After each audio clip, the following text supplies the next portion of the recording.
শরীফ ওসমান বিন হাদি, শহীদ শরীফ ওসমান বিন হাদিকে গুলি করার বিষয়টিকে বিএনপি কিন্তু চাইরানার পাত্তাও দেয় নাই। এটা পরিষ্কার বুঝতে পাবেন হাদির গুলি খাওয়ার পরে যে অ্যাটিটিউড দেখিয়েছে বিএনপি। সংবাদ সম্মেলনে হাদির নামটি নিতে পারে নাই, হাদির সংগঠনের নাম নিতে পারে নাই।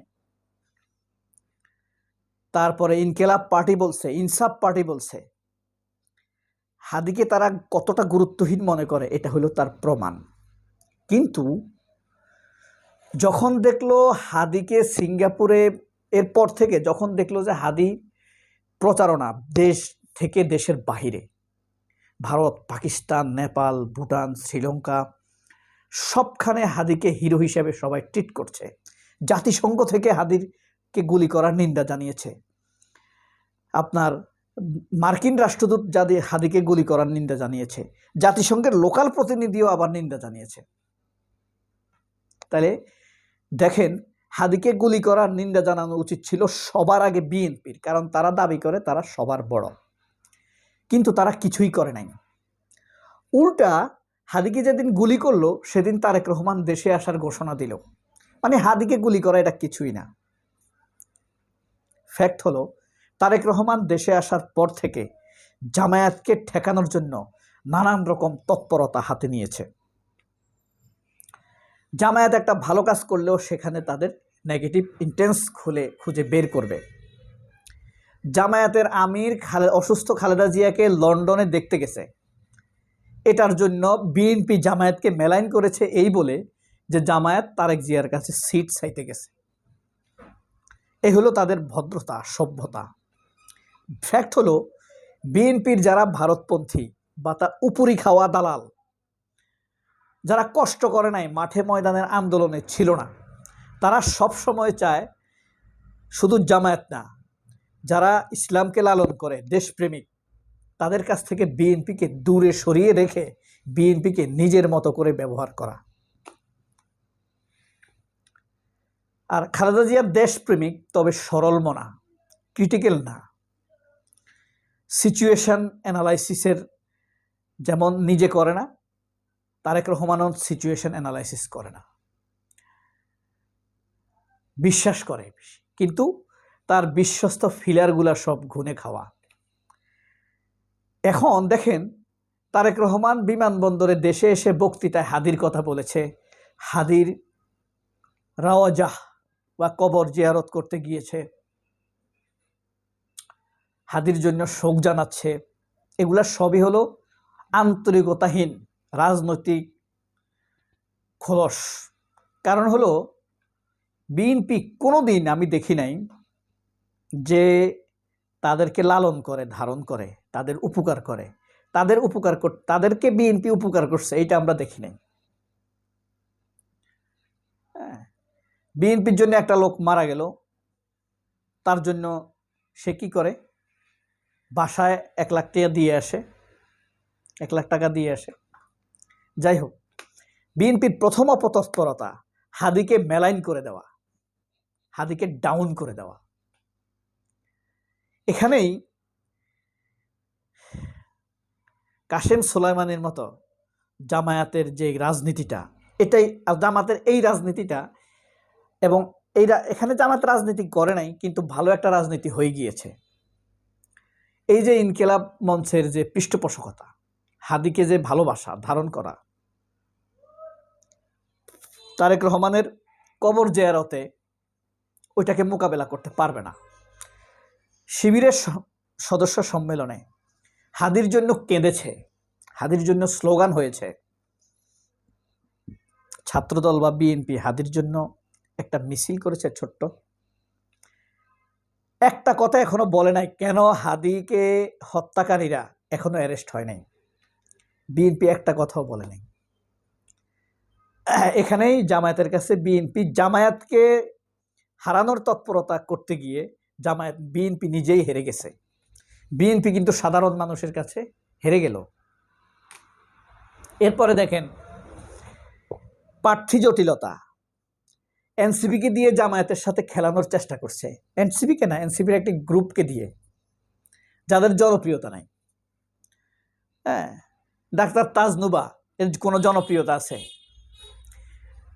তারা জামায়াতের সাথে গেলে দল থেকে পদত্যাগ করবে। এনসিপি যদি জামায়াতের জোটে যায় তারা পদত্যাগ করবে, এরকম বলছে।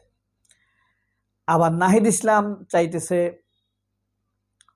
নাসির পাটোয়ারি বিএনপির সাথে যাইতে, আসিফ মাহমুদ, হাসনাত আবদুল্লাহর সহ একটি শক্তিশালী জনপ্রিয় দল চাইতেছে জামায়াতের সাথে আসতে। বিএনপি এখানে কি করছে? বিভাজন করার চেষ্টা করছে। কিন্তু দেখেন, জামায়াতে গিয়ে বিএনপির সাথে গিয়ে যদি 20টি আসনও পায়, মানে নির্বাচনের জন্য, জামায়াতের সাথে গিয়ে 10টি পাইলেও ভালো। কারণ হলো জামায়াতের লোকরা কিন্তু জান প্রাণ দিয়ে কাজ করবে নিজের মতো করে। জামায়াত কিন্তু 24কে ধারণ করে ভালোবাসে, বুঝছেন? আর বিএনপির বিদ্রোহী প্রার্থীরা এগুলারে সবাইটা হারাই দিবে, একদম 100%। কেন্দ্র থেকে নির্দেশ দিবে হারাই দেওয়ার জন্য, কথা বলছেন?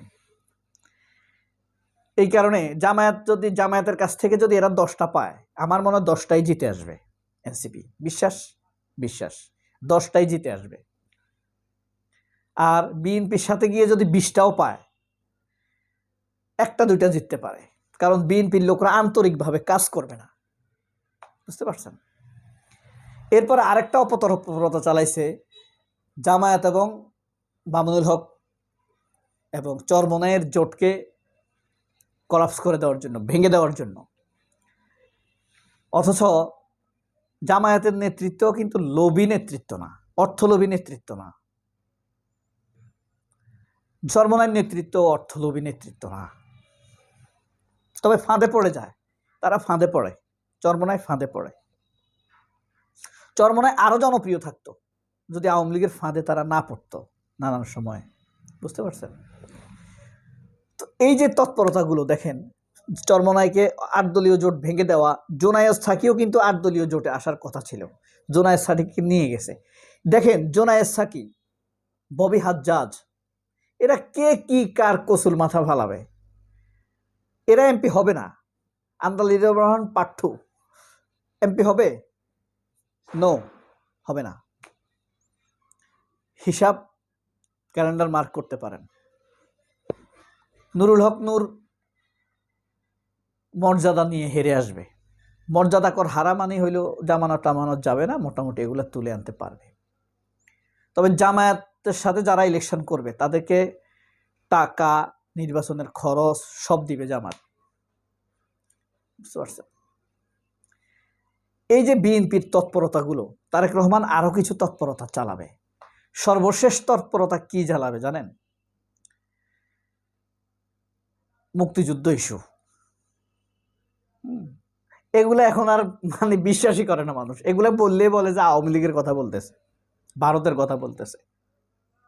কোনো মানুষ এটা কিন্তু নিচ্ছে না, বুঝতে পারছেন?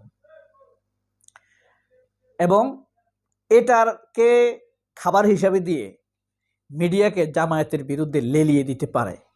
আচ্ছা, মিডিয়ার কথা কি এখন মানুষ বিশ্বাস করে? মুক্তিযুদ্ধ রাজাকার এখন মানুষ ধারণ করে, বিশ্বাস করে? মিডিয়ার কথা যদি বিশ্বাসই করতো তাহলে হাসিনা পালানো লাগতো না। 24 বছরের মিডিয়ার দালালি,